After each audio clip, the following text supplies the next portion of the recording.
இராவணன் பாடி உய்ந்தன தொண்டர்கள் கொண்டு துதித்த பின் அவர் கண்டம் அளிப்பன அஞ்செழுத்துமே அண்டம் அளிப்பன அஞ்செழுத்துமே.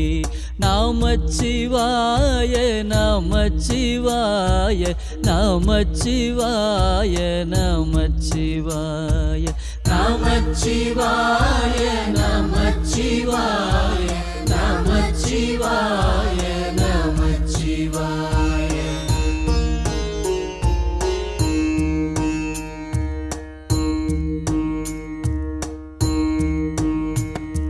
கார்வணன் நான்முகன் காணுதற்குணா சீர்வனச் சேவடி செவ்வினாள் தோறும் பேர்வனம் பேசி பிதற்றும் பித்தர்கட்கு ஆர்